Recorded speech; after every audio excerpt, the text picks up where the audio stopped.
저희가 오늘부터 이제 룻기 말씀을 가지고 함께 은혜를 나누려고 합니다. 성경 말씀은 성공한 사람들의 어떤 위인전이 아닙니다. 대단하게 성공한 사람들이 어떻게 태어났고 남다르게 어떻게 살았는지 이런 이야기를 하는 책이 아닙니다. 어떻게 보면 인간의 고통과 실존 속에서 살아계신 하나님을 만나서 그래서 그 위기와 절망 속에 어떻게 반응하며 살았는가라고 하는 이야기를 들려주는 것이 성경입니다. 네, 이 룻기서를 오늘 우리가 보게 되는데 룻기의 가장 기본적인 스토리는 그 시어머니 시어머니 나오미와 그리고 며느리 룻의 아름다운 사랑, 효도하는 이야기, 그런 이야기로 지금 진행이 됩니다. 그렇지만 사실은 그걸 뛰어넘어서 하나님의 섭리가 우리 인간의 실패의 현장 속에, 고통의 현장 속에 어떻게 펼쳐지는지를 보여주는 것이 룻기의 이야기입니다. 그러니까 그냥 단순히 한 가정의 가정사가 아닙니다. 이것은 보다 넓은 관점에서 보면 하나님께서 이스라엘 민족을 어떻게 이끌어 가시는지를 보여주는 것이고, 또 메시아 예수님께서 어떻게 우리 가운데 오시게 되었는지를 보여주는 내용입니다. 사사시대의 그 암울했던 상황 속에서 다윗 왕의 역사로 이어지는 내용을 보여주는 역사가 룻기의 이야기입니다. 그래서 오늘 이 룻기를 우리가 함께 살펴보게 되는데, 먼저 룻기의 핵심 단어를 여러분 마음속에 꼭 기억해 주셨으면 좋겠어요. 룻기의 핵심 단어, 히브리어로 헤세드라고 하는 단어입니다. 헤세드, 이거는 좀 상식적으로 마음속에 담아두셨으면 좋겠어요. 헤세드라고 하는 단어는 우리 성경에 뭐라고 번역이 되어 있냐면 인애, 자비, 사랑, 긍휼, 이렇게 번역이 되었습니다. 그래서 영어 성경에 보면 이 헤세드를 unfailing love, 실패하지 않는 사랑, steadfast love, 아주 끝까지 이어지는 사랑, 변함없는 사랑, 이렇게 번역이 되곤 합니다. 그러니까 헤세드라고 하는 것은 우리 인간을 향한 하나님의 사랑의 마음을 표현하는 단어다, 이렇게 말할 수 있어요. 우리를 불쌍히 여기시고 우리를 보호해 주시고 우리를 사랑하시는 그 하나님의 사랑을 표현하는 단어죠. 그래서 팀 켈러는 시편 묵상을 할 때에 이 헤세드를 하나님의 확실한 사랑의 언약이라고 표현했어요. 하나님의 확실한 사랑의 언약. 그러니까 하나님이 우리를 사랑하시는 것은 우리가 뭘 잘해서 하나님께 충성스러운 모습을 보이고 이쁜 짓을 해서가 아니라 하나님의 완전하심 때문에 우리를 돌보시고 우리를 사랑하시는데 그 사랑이 변치 않는다라고 하는 것을 보여주는 것이다라고 설명을 했어요. 그래서 이 룻기서를 보게 되면 평범한 여인, 룻이라고 하는 평범한 여인을 통해서 하나님의 섭리가 어떻게 이루어지는지를 보여줘요. 실패하고 망가진 나오미라고 하는 여인에게 하나님께서 어떤 헤세드의 사랑을 베풀어 주셨느냐 뿐만 아니라 그의 자부 며느리 룻을 통해서 하나님께서 보여주신 사랑이 뭐냐, 이걸 이야기를 하고 있는 거예요. 그래서 오늘 룻기를 통해서 이제 앞으로 계속 몇 주 동안 함께 저희들이 은혜를 나누기를 원합니다. 오늘 본문 안에서 우리가 정리할 수 있는 첫 번째 주제는 예기치 않은 불행의 이야기입니다. 예기치 못한 불행. 1절 말씀을 좀 같이 보겠습니다. 사사들이 치리하던 때에 그 땅에 흉년이 드니라. 유다 베들레헴의 한 사람이 그의 아내와 두 아들을 데리고 모압 지방에 가서 거류하였는데, 여기 룻기가 어떻게 시작이 됩니까? 사사들이 치리하던 때라고 하는 말로 시작을 합니다. 여러분, 이스라엘 역사 가운데 가장 어두운 시기, 가장 암울했던 시기를 이야기하면 사사시대를 얘기할 수 있어요. 사사시대. 사사시대가 가장 어두운 시대, 암울했던 시대라고 말할 수 있습니다. 그 시대를 한마디로, 한 문장으로 이렇게 표현할 수 있어요. 여기 사사기 21장 25절, 이게 사사기 역사의 요약입니다. 사사기 21장 25절 다 같이 읽겠습니다. 그때에 이스라엘에 왕이 없으므로 사람이 각기 자기의 소견에 옳은 대로 행하였더라. 자, 사사기의 핵심, 사사기를 요약하면 각기 자기의 소견대로 행하였더라 라고 하는 거예요. 그러니까 자기들이 가지고 있는 어떤 그 삶을 누가 다스리지를 못하는 시대, 왕이 없었어요. 근데 그 왕이 없다는 것은 그 사울이나 다윗과 같은 어떤 왕이 없었다 이렇게 말할 수도 있지만, 사실은 이스라엘 백성을 다스리는 진정한 왕은 하나님이시거든요. 그런데 그들의 마음속에 하나님이 없었어요. 그들을 통치할 왕이 없었단 말이에요. 그러니까 자기들 소견에 옳은 대로 살았어요. 그러니까 엉망이 되어버린 거죠.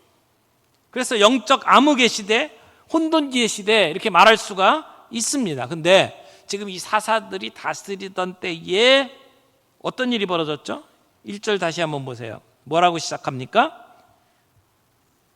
사사들이 다스리던 치리하던 때에 그 땅에 흉년이 드니라, 흉년이 들었다고 이야기를 합니다. 영적으로도, 그리고 삶의 모든 모습들이 정말 팍팍하고 힘든 그 암울했던 시대에 흉년까지 들었어요. 여러분, 그 고대 근동에 흉년이 들면 목숨이 위태로운 시대입니다. 생존의 위협을 받았던 그러한 시대예요. 그런데 그 시대에 흉년이 들었단 말이에요. 살 수가 없는 그러한 상황이 되어버렸어요. 그런데 이 흉년이 그냥 일어난 흉년이 아니에요. 사실은 지금 사사들이 치리하던 때, 그러니까 영적으로 암울하고 그들의 마음속에 하나님이 없었던 때에 자기 소견에 옳은 대로 살았기 때문에 하나님이 그들을 징계하시는 방법으로 이 흉년이 다가왔다고 말할 수가 있습니다. 그런데 이게 어디예요? 동네가. 사사들이 치리하던 때에 그 땅에 흉년이 드니라. 그 다음에 유다 베들레헴에, 그 다음에 더 정확한 명칭은 유다 베들레헴 에브라세 이렇게 이야기를 하잖아요. 그러면 그 지역은 어떤 지역입니까? 이 가나안 땅에 이스라엘 백성들이 정착을 했는데 그 정착한 가나안 땅 가운데 가장 비옥한 땅, 가장 풍요로운 땅이 이곳이에요. 이름도 생각해 보세요. 유다는 찬양이라는 뜻이고요. 베들레헴은 떡집, 빵집이라는 뜻이에요. 그러니까 우리나라 말로 표현하면 떡집이라고 말할 수 있겠죠. 근데 그 사람들이 먹던 주식은 빵이잖아요. 그러니까 빵을 만드는 집, 빵이 많이 있는 빵 공장 이렇게 말할 수 있는 지명이 베들레헴이에요. 근데 에브랏은 굉장히 풍요로운 추악이 이르는 곳, 풍요로운 수확이라는 뜻을 담고 있는 곳이에요. 그러니까 지금 그 지명과 거기에 흉년이 들었다, 빵 공장에 빵이 없다, 이런 얘기가 지금 이렇게 안 어울리죠. 지명과 지금 이 흉년 상태가 안 어울리는 일이 벌어진 거예요. 근데 왜 그렇다고요? 그들이 하나님을 버렸기 때문에, 배신하고 그리고 자기의 소견에 옳은 대로 살았기 때문에 그런 흉년이 들게 되었다라고 하는 것으로 이 룻기가 시작이 됩니다. 여러분, 오늘 우리 시대는 어떻습니까? 어떻게 보면 사사시대와 비견할 수 있다고 생각해요. 다 각기 옳은 대로 자기의 소견대로 살아갑니다. 그래서 많은 사람들이 네 마음에 원하는 대로 살아라 그렇게 얘기하잖아요. 네 마음이 이끄는 대로 살아라. 어떻게 보면 요즘 사람들에게 각자 마음을 위로해주고, 그리고 그들이 이 세상 속에서 다른 사람 눈치 보지 않고 네 마음대로 살아라 라고 격려해주는 말인 것처럼 보이지만 사실은 그게 사사시대예요. 기준이 없어요. 오늘 우리 한국교회의 모습도 저는 별반 다를 바가 없다고 생각을 합니다. 한국교회도 영적으로 점점 어두워져 가고 있습니다. 그래서 성도들의 숫자는 줄어들고 교회마다 젊은이들의 숫자가 줄어들고 있고, 그런 영적 능력을 상실해가는 시대에 우리의 삶의 기준이 하나님의 말씀이 아니라 세상 사람들이 이야기하는 것에 따라서 그냥 따라가고 있는 시대. 요즘 TV에 청문회를 하면서 내가 기독교인이다라고 이야기하면서 진화론을 하고 창조론 이야기를 하면서 창조론을 가르치는 것은 마치 과학에 맞지 않는 것처럼 그렇게 비난하는 모습들을 보여. 자기가 기독교인이라고 이야기를 하면서 국회의원들이 그렇게 질문을 해요. 그건 제대로 된 신앙을 갖고 있다고 말할 수가 없습니다. 여러분, 창조론을 과학이라고 말할 수 없죠. 근데 진화론도 과학이라고 말할 수가 없어요. 여러분, 어떻게 그렇게 아메바부터 시작해서 사람까지 변화됐다라고 이야기하는 것을 과학이라고 말할 수가 있습니까? 중간에 바뀐 흔적이 있습니까? 원숭이가 사람으로 변화가는 중간 과정이 있습니까? 근거가 있나요? 아무것도 없는데도 가설이에요. 근데 그걸 과학이라고 생각해요. 그걸 믿어요. 빅뱅이 일어나서 이렇게 온 우주가 만들어졌대요. 여러분, 가지고 있는 게 폭발하면 그러면 가지고 있던 질서가 무너져요. 우리가 가지고 있는 시계 망치로 두들겨서 깨면 망가집니다. 그리고 아무리 모든 조합을 해가지고 흔들어 놔도 자연적으로 이게 조합이 돼가지고 시계가 제대로 적당할 리가 없어요. 근데도 빵 터졌는데 별과 별 사이에 거리가 생기고 그걸 뱅글뱅글 돌 수 있는 힘이 생겨서 이 질서가 생겼대요. 그게 어떻게 과학입니까? 그런데 그걸 마치 과학인 것처럼 믿고, 그리고 그걸 신앙이 있다는 사람들이 그걸 가지고 비난하고 있어요. 그런 시대 속에 오늘 우리들이 살아가고 있어요. 어떤 분이 이런 표현을 하더라고요. 우리 한국교회 성도들의 모습이 마치 머리 빠진 삼손처럼 흐느적거리면서 살아가고 있다고. 그런 암울한 시대에 여러분, 우리가 어떻게 소망을 붙들 수 있을까요?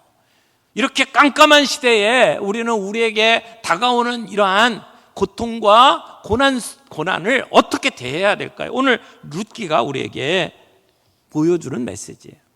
여러분, 룻기는 처음 시작할 때 사사시대라고 이야기하고 시작을 하는데 제일 마지막에 뭘로 끝나는지 아십니까?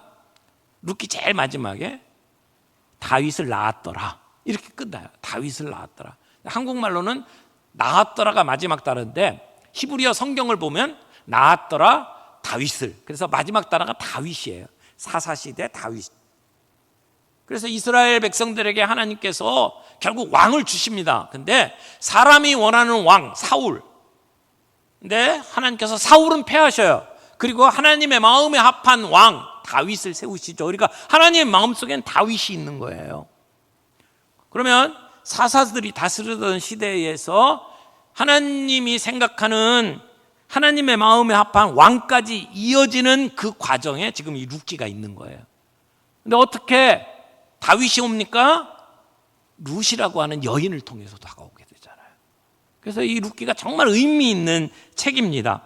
암울했던 사사시대에 다윗이라고 하는 왕을 통해서 결국 메시아의 소망을 갖게 만드는 그러한 이야기예요. 그래서 정말 힘들고 어려운 현실을 이길 수 있는 힘이 뭐냐라고 하는 것을 보여주는 것이 룻기다라고 말할 수 있습니다. 그래서 이 구속사라고 그러죠. 구속사, 우리를 구원하기 위해서 하나님께서 이 땅에 어떤 일을 보여주셨는지를 보여주는 역사, 구속사라고 하는데, 그 구속사에는 이 이방 여인 룻을 통해서 다윗이 오게 하고 그 다윗의 후손 메시아 예수 그리스도를 통해서 이 땅의 구원이 이루어지도록 만드는 그 역사를 이야기하죠. 그게 구속사예요. 근데 구속사의 역사 가운데 이 평범한 이방 여인 룻이 없으면 얘기가 안 돼요.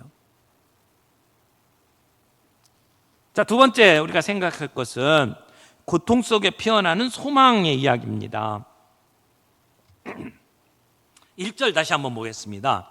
1절 다 같이 읽겠습니다. 사사들이 치리하던 때에 흉년이 드니라 유다 베들레헴의 한 사람이 그의 아내와 두 아들을 데리고 모압 지방에 가서 거류하였는데,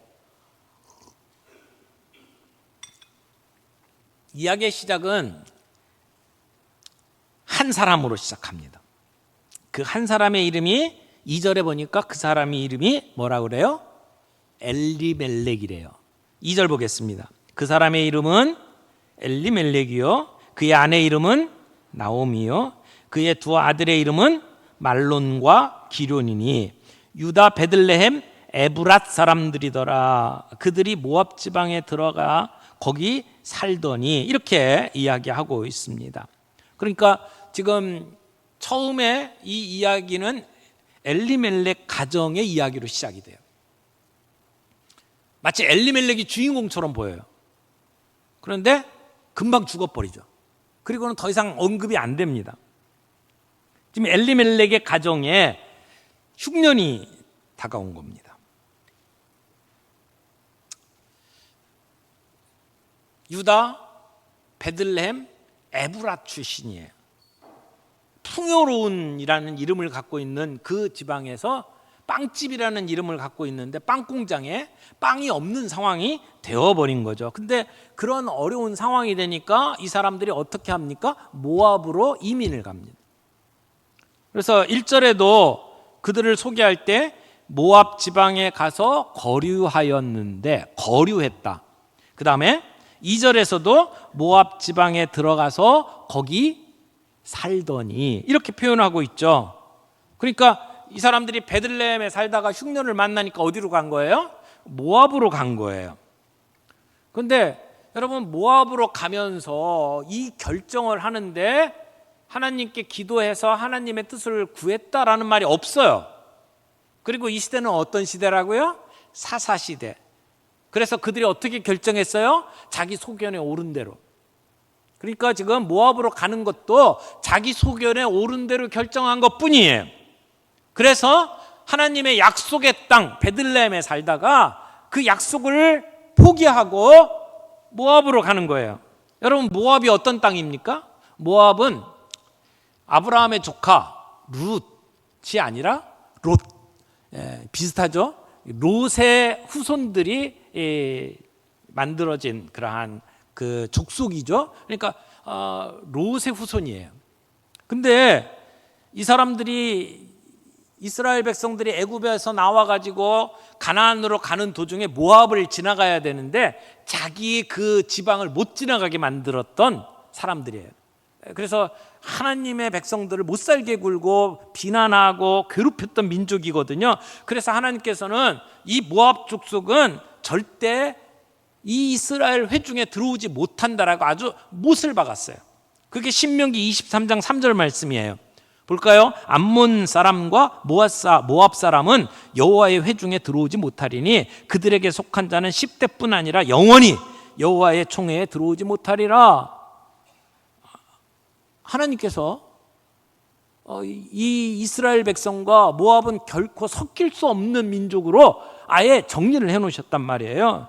그런데 이방인의 대표라고 말할 수 있는 그 모압, 거기에 이 사람들이 가서 살기로 결정을 한 거예요. 먹고 살 수 없는 정말 힘든 상황이니까 어떻게든 해야겠다라고 생각을 했겠죠. 아마 이런 대화들이 있지 않았을까요? 여보, 지금 이 흉년이 들어서 먹고 살 게 없는데 어떻게 하면 좋겠어요? 그랬더니 그러면 우리 저 아직 식량이 있다고 하는 모압으로 이민을 갈까? 그랬더니 아니, 이 약속의 땅을 버리고 어떻게 갑니까? 그랬더니 아니, 기근이니까 이게 아예 가는 게 아니고 잠시 갔다가 오면 될 거 아니에요. 우리 조상들도 야곱도 애굽으로 가지 않았어. 그러니까 우리 잠시 갔다 옵시다. 아마 이런 얘기들이 오고 가지 않았을까요? 사람들은 갖다 끌어 쓰는데 참 재주가 많은 것 같아요. 그러니까 자기 조상 야곱이 애굽에 갔던 것은 하나님께서 요셉을 미리 보내시고 그 기근으로 온 세상이 힘들 때에 그들을 구원하시기 위한 하나님의 방편이었거든요. 하나님의 뜻에 따라 간 거잖아요. 근데 이 엘리멜렉의 가정은 지금 자기의 소견에 오른 대로 그냥 모압으로 이주를 한 거예요. 그들의 선택이죠. 근데 그 선택에는 늘 책임져야 될 결과가 있습니다. 여러분, 우리가 인생을 살면서 결정해야 될 중요한 순간들이 있잖아요. 또 힘들고 어려운 순간에 정말 어떤 선택을 해야 될 때가 있어요. 그때 우리가 하는 선택이, 결정이 이게 하나님의 뜻에 맞는 것일까? 그냥 내 소견에 오른 대로 하는 것일까? 어떻게 구별합니까? 쉽지 않은 거죠. 그런데 저는 여러분들에게 이거 한번 점검해 보라고 말씀드리고 싶어요. 그 일을 결정하는 과정에 하나님께 무릎 꿇고 기도하는 시간이 있었는지, 하나님의 뜻을 구하는 시간이 있었는지, 그래서 하나님의 지혜로 그 결정을 하게 되었는지, 내가 가지고 있는 바람대로 내 생각에 옳은 대로 결정해 놓고 이게 하나님의 뜻이라고 치부해 버리는 것이 아니라 정말 하나님 앞에 무릎 꿇고 하나님의 뜻을 구하는 기도가 있었느냐는 거죠. 우리의 삶 속에 매일매일 기도하는 시간들이 있다면 우리가 내리는 결정 속에 하나님의 뜻이 반영될 가능성이 굉장히 높습니다. 그래서 기도는 하나님의 뜻을 깨닫는 첫걸음이다, 이렇게 말할 수 있어요. 여러분들의 삶 속에 그렇게 기도하는 습관들이 있느냐라고 하는 것이죠. 시간을 정해놓고, 그것이 새벽이든 모든 일과를 마치고 잠자리에 들기 전이든 여러분의 삶에 어떤 시간을 정해놓고 하나님과 대화하는 시간들을 가지고 있느냐라고 하는 거예요. 그래서 우리의 결정이 내 소견에 옳은 대로가 아니라 하나님의 뜻을 붙잡는 결정들이 되기를 원합니다. 그런데 이들이 모압으로 갔어요. 그런데 모압에서 기다리고 있는 게 뭐예요? 죽음이었습니다. 여기 3절, 4절, 5절 한번 보겠습니다. 나오미의 남편 엘리멜렉이 죽고 나오미와 그의 두 아들이 남았으며 그들은 모압 여자 중에서 그들의 아내를 맞이하였는데 하나의 이름은 오르바요 하나의 이름은 루시더라. 그들이 거기서 거주한 지 10년쯤에 말론과 기럨 두 사람이 다 죽고 그 여인은 두 아들과 남편의 뒤에 남았더라. 여러분, 그곳에서 기다리고 있는 것이 죽음이었습니다.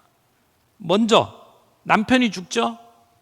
아마 이민 가서 어디 의지할 데가 없는 그러한 상황 속에 가장 기댈 수 있었던 건 남편이었을 거예요.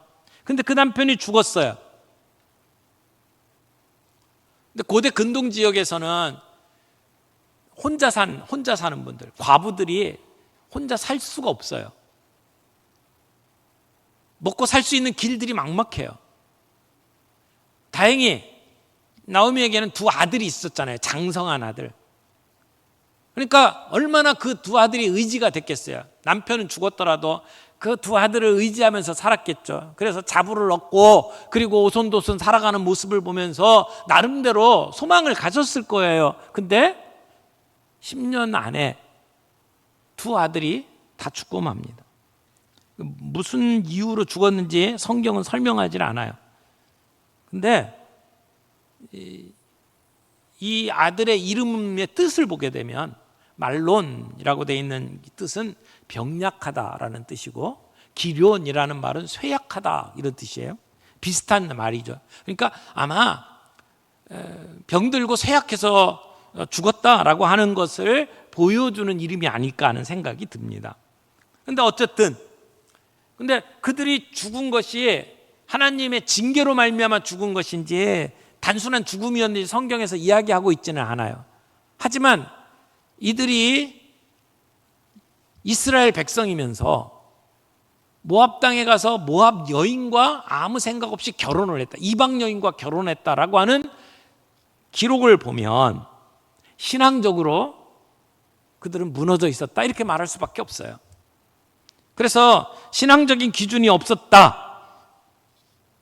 그들의 삶에 하나님을 의지하며 하나님과 더불어 동행하는 부분이 없었다는 것이죠. 그래서 결국은 인간적인 방법으로 인간적인 선택을 한 거예요. 근데 그 그들의 선택은 해결책을 얻은 게 아니에요. 죽음을 맞이한 것뿐이죠. 엄청난 제약이에요. 남자들이 다 죽고 여자 셋만 남았어요.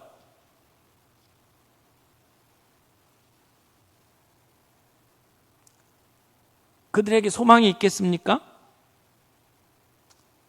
여러분, 그들은 베들레헴에서 모압으로 갔고 거기에서 모압 여인들과 결혼했고 그곳에 정착해서 살았잖아요. 그러니까 점점 이방인들의 모습과 별반 다를 바 없는 모습으로 동화되어 버린 거죠. 그래서 그들의 마음속에는 더 이상 하나님이 없었다 이렇게 말할 수밖에 없어요. 근데 여러분, 그런 이 사람들에게 남은 것은 절망과 좌절밖에 없었죠. 우리가 그리스도인으로 살아간다고 해서 우리의 삶 속에 시련이나 어려움이 없다는 것을 의미하는 것은 아니에요. 우리에게 어려움이 있어요. 흉년을 맞이하면 믿는 자나 안 믿는 자나 관계없이 모든 사람에게 시련이 다가옵니다. 근데 문제는 그런 어려움이 우리에게 닥쳤을 때 그 어려움을 우리가 어떻게 해석하고 그 어려움을 우리가 어떻게 대처하느냐가 문제죠. 인생의 문제 앞에서 우리가 어떻게 반응하느냐가 우리에게 중요합니다. 대부분의 사람들은 우리 인생에 어렵고 힘든 일이 생기면 좌절합니다. 하나님을 원망합니다. 그 자리에 주저앉고 말아요. 그러나 신앙이 있는 사람들은 그 가운데 하나님을 바라봅니다. 하나님의 포기하지 아니하시는 사랑을 봅니다.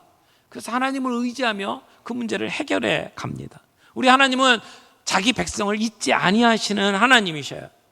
비록 우리가 하나님을 떠나고 배반하고 하나님을 실망시켰다 할지라도 하나님은 우리를 포기하지 않으시는 하나님이에요. 그걸 이사야서 49장 15절 16절에 이렇게 표현합니다. 여인이 어찌 그 젖먹는 자식을 잊겠으며 자기의 태에서 난 아들을 긍휼히 여기지 않겠느냐.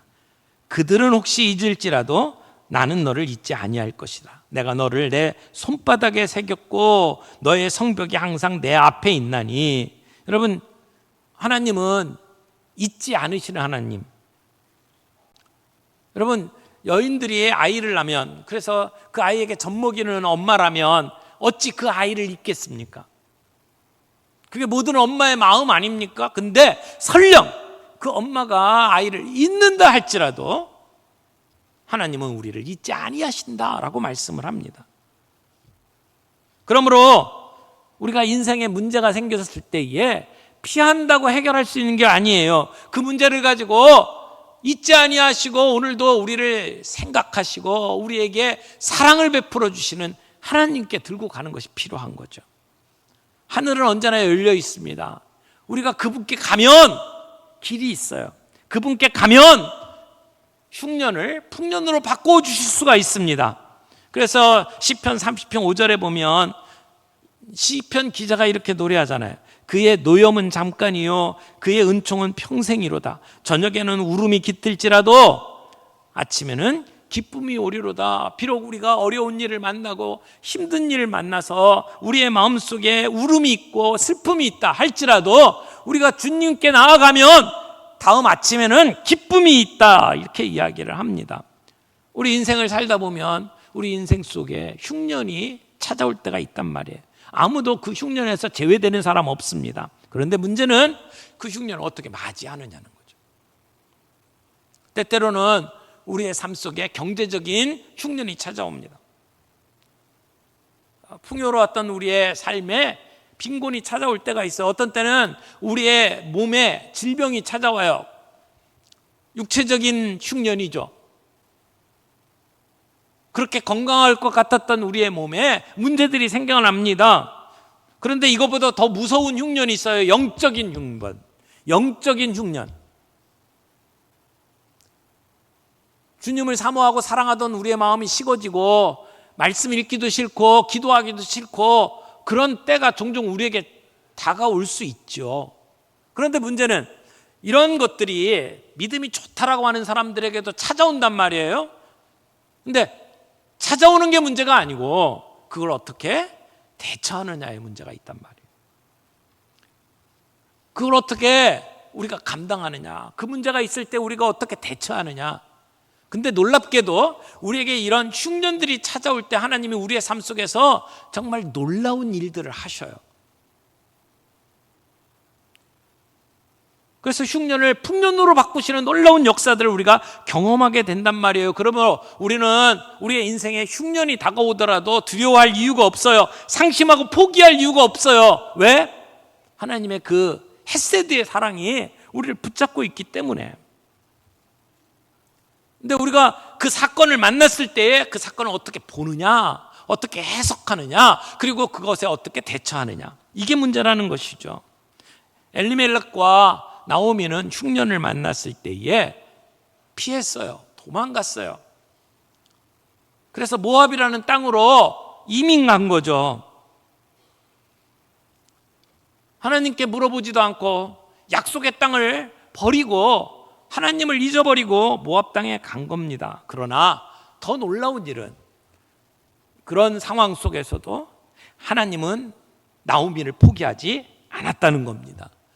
그 나약한 여인을 하나님께서 붙드셨다는 거예요. 돌보셨다는 겁니다. 나오미를 따라왔던 모압 여인 룻을 하나님께서 사랑하시고 보호해 주셨다는 겁니다. 이게 룻기의 핵심, 하나님의 은혜고 하나님의 사랑입니다. 세 번째, 아직 살아있는 은혜의 불씨를 우리가 보게 됩니다. 여러분 5절 말씀에 보면 말론과 기럨 두 사람이 다 죽고 그 여인은 두 아들과 남편 뒤에 남았더라 라고 표현하죠. 남았더라. 어디에 남은 거예요? 남편과 두 아들 뒤에 남았다. 근데 두 아들 남편은 어떻게 됐어요? 죽음이죠. 죽음 뒤에 남은 거예요.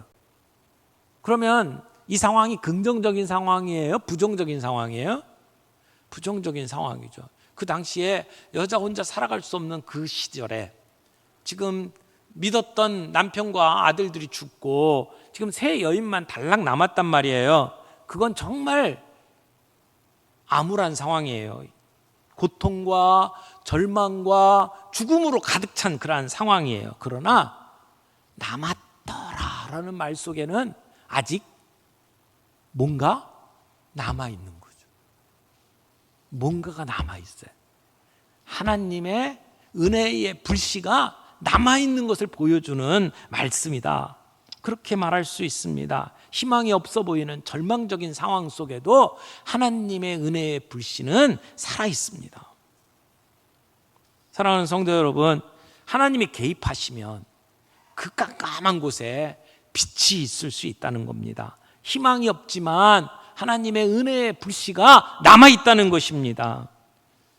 여러분, 이 나오미가 당한 고난을 어떻게 이해해야 될까요? 성경을 보게 되면 이 문법적인 장치들이 많이 있는데 이런 지금 모습들을 문법적으로 제유법이라고 이야기를 해요. 제유법. 이렇게 조그만 뭐 하나가 전체를 상징하는 거예요. 예를 들어서 이런 말 할 수 있죠. 사람이 빵으로만 살 수 없다. 근데 빵으로만 살 수 없다? 밥 먹으면 되지? 이렇게 얘기하면 이해를 못하는 말이죠. 거기서 말하고 있는 빵은 우리가 먹는 모든 양식을 다 포함하는 말이에요. 사람은 빵으로만 살 수 없다. 그럼 빵이 우리의 양식을 대표하는 말이잖아요. 그거 제유법이라고 이야기를 하는데, 근데 지금 이 본문에서 나오미가 처한 이 상황은 단순히 나오미의 이야기가 아니에요. 이스라엘 백성 전체의 이야기예요. 그들의 영적 상태를 보여주는 거예요. 그들이 스스로 자기 소견에 오른 대로 선택하며 살았을 때의 그들의 결과는 이렇게 좌절과 절망밖에 없다라고 하는 것을 보여주는 이야기죠. 그러니까 나오미의 이야기라기보다는 이스라엘 백성 전체의 모습을 보여주는 거죠. 그래서 하나님을 떠나서 스스로 살아갔던 삶이 얼마나 비참한 상황이고 얼마나 절망적인 상황, 죄로 말미암아 벌어진 그 결과가 얼마나 처참한지를 보여주는 것이 룻의 이야기라고 말을 하는 겁니다. 여러분, 스스로 모든 문제를 해결할 수 있다고 믿고 스스로 판단하고 스스로 떠나는 게 그게 죄예요. 모든 사람이 다 죄를 지었다고 성경은 이야기를 합니다. 그래서 하나님의 영광에 이르지 못한다. 근데 그 죄가 어떤 죄입니까? 물론 우리가 살인하고 거짓말하고 삶 속에 하는 많은 죄들이 있죠. 근데 가장 중요한 근본적인 죄는 하나님과 단절된 죄예요. 하나님을 모르는 죄, 하나님과 분리된 죄. 그래서 우리를 본질상 진노의 자식이라고 이야기하지 않습니까? 그러면 그의 문제는 언제 해결돼요? 하나님과 단절된 죄의 문제는 하나님과의 관계가 회복되는 것 외에는 다른 방법이 없는 거예요. 인간의 죄의 문제가 해결되지 않는 한 그에게는 어떤 행복도 가져다 줄 수가 없어요. 지금 이 사람들의 문제가 뭐예요? 그들의 마음속에 하나님이 사라진 거예요. 하나님으로부터 떠났기 때문에 매를 맞는 거예요. 진짜 복이라고 하는 게 뭡니까? 진짜 복은 하나님을 만나는 거거든요. 하나님과의 관계가 회복되는 거거든요.